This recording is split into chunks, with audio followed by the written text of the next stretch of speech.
सभी को प्रणाम। ओम नमः शिवाय। मैं शांभवी ज्योतिष समाधान चैनल आज इस चैनल के माध्यम से एक महत्वपूर्ण भाव और उससे संबंधित तथ्यों का आकलन करेंगे। कुंडली में हमारे द्वितीय भाव और 11वें भाव का क्या योगदान है, इसको जानने का आज हम प्रयास करते हैं। द्वितीय भाव, जैसा कि हम जानते हैं, द्वितीय भाव हमारे धन की स्थिरता को दर्शाता है कि हमारे पास धन रुकता है या नहीं रुकता है।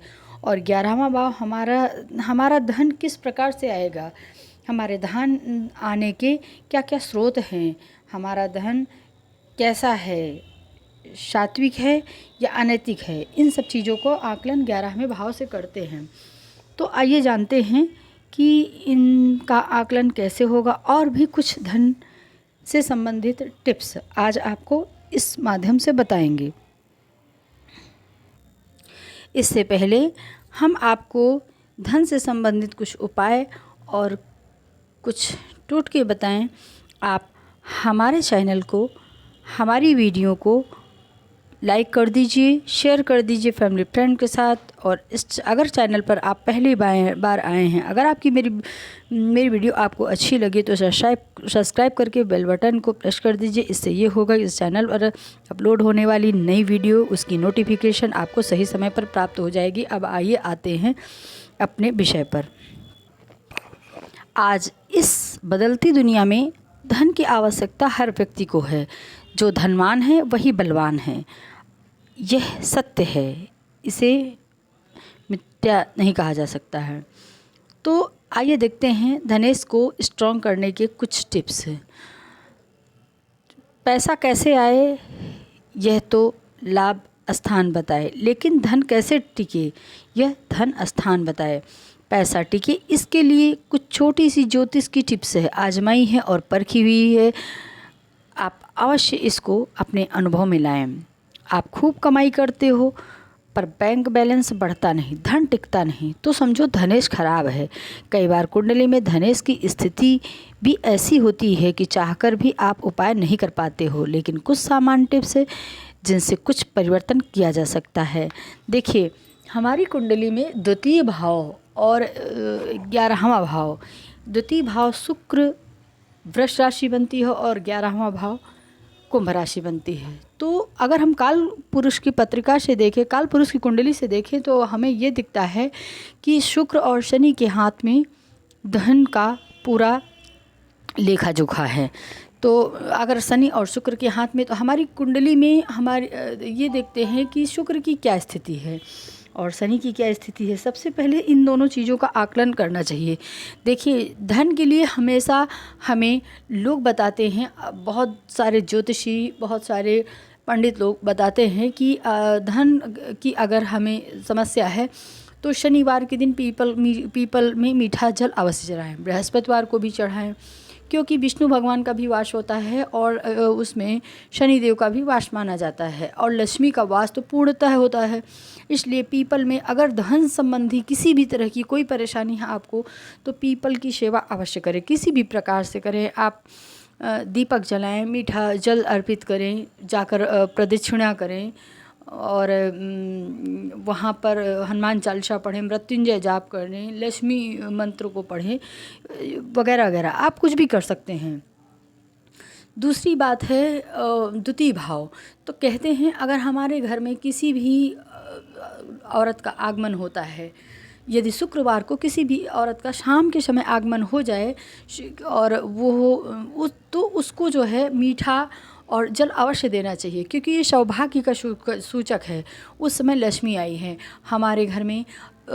ऋषि मुनियों ने स्त्री को लक्ष्मी का स्वरूप कहा है, यह बिल्कुल सत्य है, इसमें कोई मिथ्या नहीं है। द्वितीय भाव शुक्र का होता है।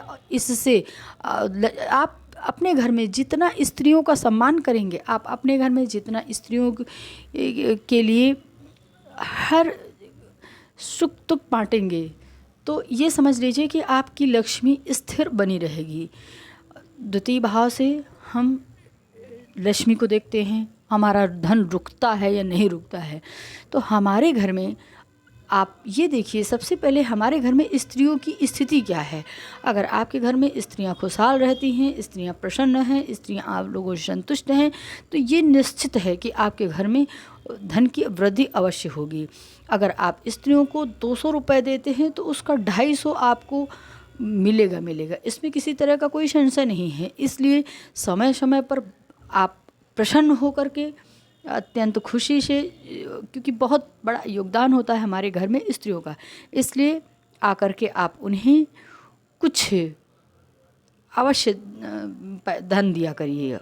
ये सिर्फ ये उनके लिए, इससे वो प्रसन्न रहेंगी तो आपके घर में लक्ष्मी की बरकत होगी, लक्ष्मी का आगमन होगा और लक्ष्मी आपके घर में स्थिर रहेगी, लक्ष्मी संतुष्ट रहेगी।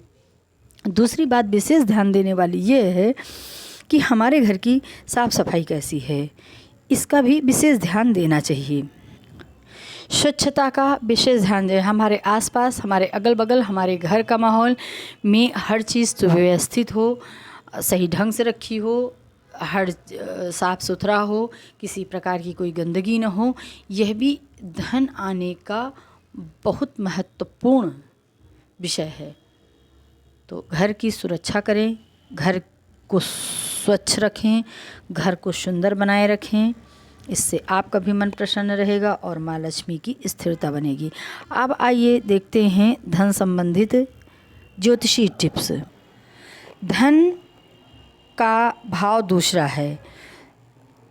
आप ये देखिए कि धन भाव में कौन सी राशि पड़ती है, उस राशि संबंधित वस्तुओं को, उस राशि से संबंधित यंत्र को, उस राशि से संबंधित संबंधों को, रिश्तों को आप हमेशा खुश रखें। आप अपने तिजोरी में, अपने गले में उस राशि से संबंधित यंत्र स्थापित करें, उस राशि से संबंधित चीज़ों को स्थान दें। धन से संबंधित रिश्ते से कभी भी संबंध ना बिगाड़ें। अगर आपके घर में किसी भी सदस्य के 12वें खाने का मालिक अगर दूसरे खाने में है तो अपना धन उसके खाते में जमा करवाएं। या घर में किसी भी सदस्य का धनेश मजबूत है तो उसके बैंक खाते का इस्तेमाल करें। अपना खाता घर के किसी दूर बैंक में खुलवाएं और ऑनलाइन बैंकिंग की सुविधा से दूर रहें। अगर धन की स्थिति खराब है तो आप शेयर मार्केट से बिल्कुल दूर रहें। आपके 11वें भाव में जो राशि पड़ती है उस राशि से संबंधित चीज़ों को आप वस्त्रों को पहने, अपने वस्त्रों को पहने, उससे संबंधित, उस राशि से संबंधित चीज़ों का इस्तेमाल करें, खाने पीने का प्रयोग करें। अपने घर में ज़्यादा से ज़्यादा उन सब चीज़ों को स्थान दें, अपने घर में रखें। इससे भी हमारे धन के आने के साधन हमें अत्यंत सरल तरीके से मिल जाते हैं। अगर आपकी तमाम कोशिशों के बावजूद भी जीवन में धन नहीं रुकता हो तो मंगलवार को एक नारियल लें और उस पर चमेली के तेल से रोली मिलाकर स्वास्तिक का चिन्ह बना दें। इसके बाद उस नारियल को हनुमान जी के चरणों में रख दें। इसके साथ ही प्रार्थना करें कि वह आपकी धन की संबंधित समस्याओं को दूर कर दे। मान्यता है कि ऐसा 5 मंगलवार करने से बजरंगबली की कृपा धन संबंधित दिक्कतें दूर हो जाती हैं। एक महत्वपूर्ण उपाय, और धन के देवता कुबेर जी कहे जाते हैं। ऐसा मानना है कि अगर 27 दिन घी का दीपक आप अपने बीच आंगन में सुबह और शाम जलाते हैं और इस मंत्र का जाप करते हैं, ओम कुबेराय नमः, तो आपके घर की धन की स्थिति बहुत जल्दी सुधरती है। जब पूरा होने के बाद भगवान कुबेर देव की स्तुति करें और प्रार्थना करें। अचानक अगर आपको धन लाभ की तमन्ना है तो सफ़ेद रंग की ध्वजा पीपल पर लगाना चाहिए। शुक्रवार को एक कमल लेकर के आएँ और उसे लाल कपड़े में स्थान दें, लाल कपड़े में स्वास्तिक बना दें, उसमें गुलाब का इत्र लगा दें। गुलाब का इत्र लगाने के बाद उस कमल को अपने धन के स्थान में तिजोरी में स्थापित करें। इससे भी आपके धन की समस्या का समाधान होता है। धन के लिए आप किसी गुरु पुष्य नक्षत्र में आप माँ तुलसी को कच्चा दूध चढ़ाएं और निरंतर 43 दिन तक चढ़ाते रहें। इससे भी धन से संबंधित समस्याएं सदैव सदैव के लिए दूर हो जाती हैं और धन आने के साधन जुटने लगते हैं। शुक्रवार सुबह 4 बजे आप महालक्ष्मी के मंदिर में झाड़ू का दान करें। इससे भी धन से संबंधित समस्याएं दूर होती हैं। आप एक अशोक की जड़ ले आएँ, उसको गंगा जल से धोकर धूप दीप करके लाल कपड़े में लपेट के आप अपने धन रखने के स्थान में रख सकते हैं। इससे भी धन से संबंधित समस्याएं दूर होती हैं। एक अंतिम उपाय कहते हैं कि शुक्रवार के दिन ताला लेकर आना चाहिए अपने घर में। वह ताला आप जब लेने जाएं तो उसे ना तो दुकानदार खोले और ना ही आप खोलें। वह ताला बंद होना चाहिए, बंद ताला ही लेकर के आएँ और शनिवार को सुबह मंदिर में किसी रखाएँ।